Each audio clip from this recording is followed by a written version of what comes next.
ಎಲ್ರಿಗೂ welcome back to my YouTube channel. So ಇವತ್ತು ಮಂಗಳವಾರ ಆ್ಯಂಡ್ ತುಳಸಿ ಹಬ್ಬ. ಸೊ ಹಾಗಾಗಿ ನಾನು ಇವತ್ತು ರಜಾ ತೊಗೊಂಡಿದ್ದೆ ಹಬ್ಬ ಮಾಡೋಣ ಅಂತ ಹೇಳಿ.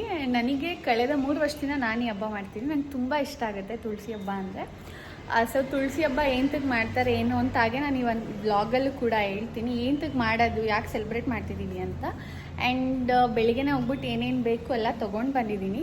4 ಗಂಟೆ ಮೇಲೆ ನಾವು ಪೂಜೆ ಮಾಡೋಕ್ಕೆ ಸ್ಟಾರ್ಟ್ ಮಾಡ್ಬೋದು. ಇವಾಗ 3 ಗಂಟೆ ಆಗಿದೆ. ಸೊ ಅದಕ್ಕೂ ಮುಂಚೆ ದೇವ್ರ ಮನೆ ಕ್ಲೀನ್ ಮಾಡಿ ಅಲ್ಲಿ ಪೂಜೆ ಮಾಡಿ ಫಸ್ಟ್ ಅಲ್ಲಿ ಪೂಜೆ ಮಾಡಬೇಕು, ತುಳಸಿ ಕಟ್ಟೆ ಮುಂದೆ ಮಾಡೋಕ್ಕಿಂತ ಮುಂಚೆ. ಸೊ ಹಾಗಾಗಿ ಇವಾಗ ಸ್ನಾನ ಎಲ್ಲ ಮಾಡಿಕೊಂಡು ರೆಡಿಯಾಗಿದೆ. ಇನ್ನೂ ಊಟ ಮಾಡಿಲ್ಲ. ಇನ್ನು ನಮ್ಮಮ್ಮ ಬೇರೆ ಘಮ ಅಂತ ಸಾಂಬಾರು ಮಾಡ್ತಾಯಿದ್ದಾರೆ. ಫುಲ್ ಮಾತಾಡೋಕ್ಕೆ ಆಗ್ತಿಲ್ಲ, ಆ ಸಾಂಬಾರು ಸ್ಮೆಲ್ಲೇ ಬರ್ತಾಯಿದೆ. ಸೊ ಇವಾಗ ಪೂಜೆ ಮಾಡೋಕ್ಕೆ ದೇವ್ರ ಮನೆಯೆಲ್ಲ ಕ್ಲೀನ್ ಮಾಡಿ ಹಾಗೆ ನೈವೇದ್ಯಕ್ಕೆಲ್ಲ ಪ್ರಿಪೇರ್ ಮಾಡ್ಕೋಬೇಕು, ರಂಗೋಲಿ ಬಿಡಬೇಕು, ಇನ್ನೂ ತುಂಬ ಕೆಲಸ ಇದೆ. ಸೊ ಎಲ್ಲನೂ ಒಂದೊಂದಾಗಿ ಮಾಡಬೇಕು.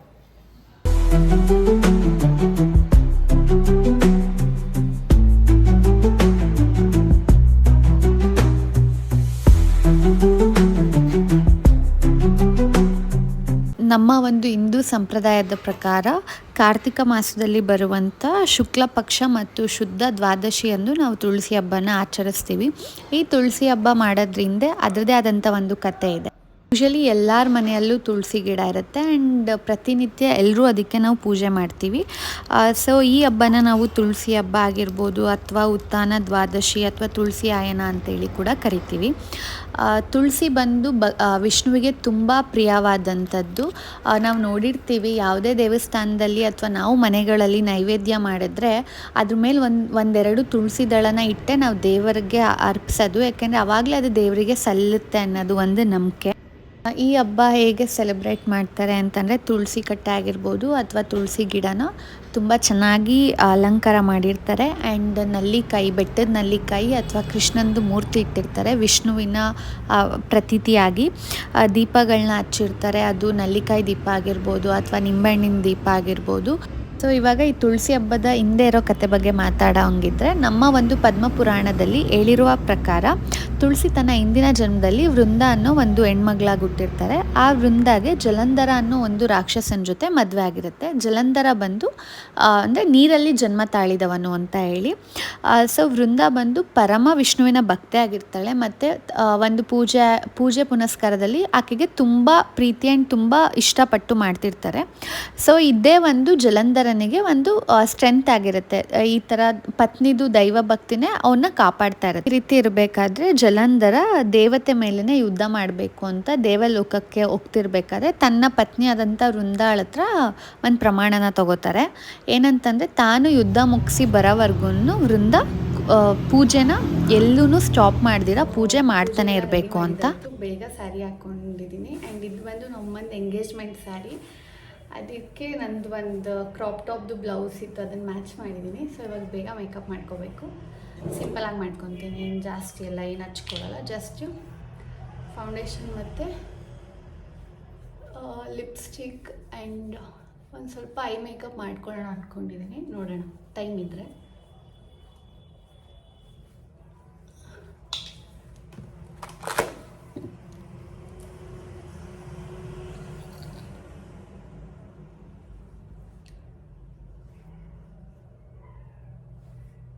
ಸ್ವಲ್ಪನೇ ಫೌಂಡೇಶನ್ ಕೂಡ.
ಶಿವಸ್ ಮಾಡ್ಕೊಳ್ತೀನಿ.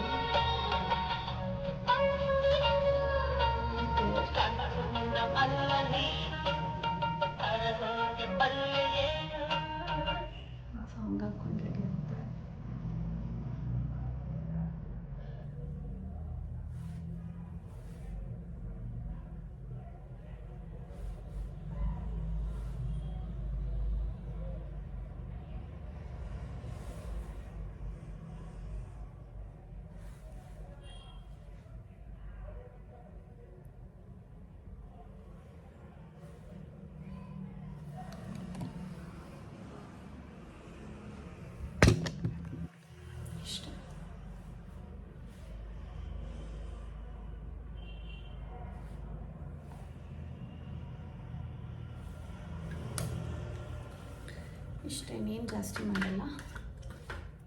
ಸ್ವಲ್ಪ ಹೈಲೈಟರ್ ಇಲ್ಲ,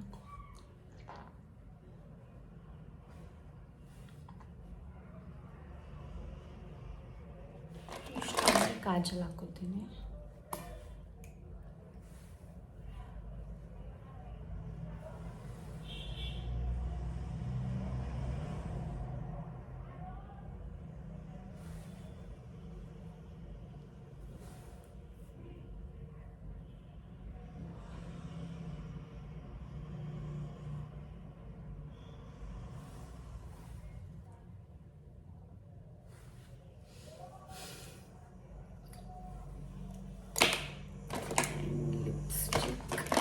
ಲಿಪ್ಸ್ಟಿಕ್ ಇವತ್ತು ಮೈಗ್ಲಾಮ್ದು, ಬಟ್ ಇದು ಶೇಡ್ ಏನು ಫೇಕ್ ಐಡಿ ಅಂತ, ಇದನ್ನು ಯೂಸ್ ಮಾಡ್ತಾ ಇದ್ದೀನಿ.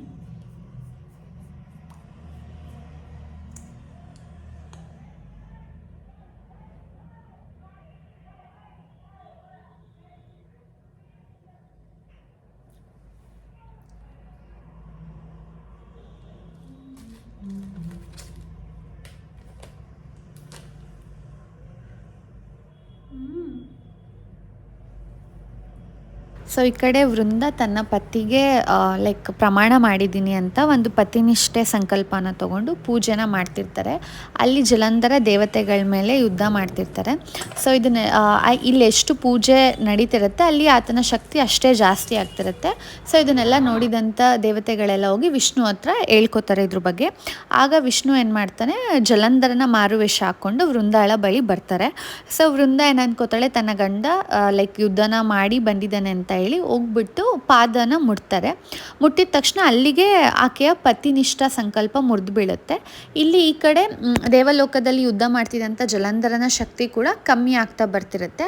ಆ ಒಂದು ಸಮಯನ ನೋಡಿಕೊಂಡು ಶಿವ ಏನು ಮಾಡ್ತಾರೆ, ತ್ರಿಶೂಲದಿಂದ ಜಲಂಧರನ ತಲೆಯನ್ನು ಸಂಹಾರ ಮಾಡ್ತಾರೆ. ಸೊ ಆ ಒಂದು ತಲೆ ಮತ್ತೆ ಬಂದು ವಿಷ್ಣುವಿನ ಪಾದದ ಹತ್ರ ಬೀಳುತ್ತೆ. ಆಗ ವೃಂದಾಳಿಗೆ ಗೊತ್ತಾಗುತ್ತೆ ಇದು ತನ್ನ ಗಂಡ ಜಲಂಧರ ಅಲ್ಲ, ವಿಷ್ಣು ಜಲಂಧರನ ಮಾರುವೇಷದಲ್ಲಿ ಬಂದಿರೋದು ಅಂತ. ಆಗ ಆಕೆ ವಿಷ್ಣುವಿಗೆ ಮತ್ತೆ ಶಾಪ ಕೊಡ್ತಾಳೆ, ಏನಂತ ಹೇಳಿ, ನೀನು ಈಗ ಹೆಂಗೆ ನನ್ನ ಗಂಡನಿಂದ ದೂರ ಮಾಡಿದೆ ಅದೇ ರೀತಿ ನೀನು ಈ ಥರ ಒಂದು ವಿರಹನ ಅನುಭವಿಸ್ಬೇಕು, ಒಂದು ಕಲ್ಲಾಗ್ಬಿಡು ಅಂತೇಳಿ ಶಾಪ ಕೊಡ್ತಾಳೆ. ಆಕೆ ತನ್ನನ್ನು ತಾನು ಅಗ್ನಿಗೆ ಬಲಿ ಕೊಟ್ಕೋತಾಳೆ. ಸೊ ಈ ಕಡೆ ವಿಷ್ಣು ಒಂದು ಸಾಲಿಗ್ರಾಮದ ಕಲ್ಲಾಗಿ ಉಳ್ಕೋತಾರೆ. ಸೊ ಇದನ್ನೆಲ್ಲ ನೋಡ್ತಿರೋ ದೇವತೆಗಳು ಏನು ಮಾಡ್ತಾರೆ, ಈ ವೃಂದಾಳ ಒಂದು ಆತ್ಮನ ಒಂದು ಸಸ್ಯಕ್ಕೆ ವರ್ಗಾಯಿಸ್ತಾರೆ. ಅದನ್ನೇ ನಾವೇನಿವತ್ತು ತುಳಸಿ ಗಿಡ ಅಂತ ಹೇಳಿ ಕರಿತೀವಿ. ಆಗ ಇಲ್ಲಿ ವಿಷ್ಣುವಿನ ಶಾಪನ ಕಮ್ಮಿ ಮಾಡಬೇಕು ಅಂತ ಹೇಳಿ ತುಳಸಿ ಗಿಡನ ಆ ಒಂದು ಕಪ್ಪು ಕಲ್ಲಿನ ಜೊತೆ ಮದುವೆ ಮಾಡ್ತಾರೆ. ಅದನ್ನೇ ನಾವು ತುಳಸಿ ಹಬ್ಬ, ತುಳಸಿ ಮದುವೆ ಅಥವಾ ತುಳಸಿ ಆಯನ ಅಂತೇಳಿ ಆಚರಿಸ್ತಿರೋದು. ಸೊ ಇದಿಷ್ಟ ಆಗಿತ್ತು ತುಳಸಿ ಹಬ್ಬದ ಹಿಂದೆ ಇರೋ ಕತೆ.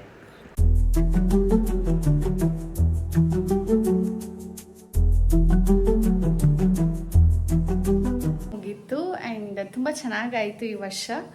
ಪ್ರತಿ ವರ್ಷವೂ ಏನಾದರೂ ಒಂದು ಇನ್ಕ್ಲೂಡ್ ಆಗ್ತಾನೆ ಇರುತ್ತೆ. ಆ್ಯಂಡ್ ಈ ವರ್ಷವೂ ಅಷ್ಟೇ ತುಂಬ ಚೆನ್ನಾಗಾಯಿತು. ಇಲ್ಲಿಗೆ ಒಂದು ವ್ಲಾಗ್ನ ಎಂಡ್ ಮಾಡ್ತಾ ಇದ್ದೀನಿ. ಹೋಪ್ ನಿಮ್ಮೆಲ್ರಿಗೂ ಈ ಒಂದು ವಿಡಿಯೋ ಇಷ್ಟ ಆಗಿದೆ ಅಂತ ಅಂದ್ಕೊಂಡಿದ್ದೀನಿ. And thanks for watching.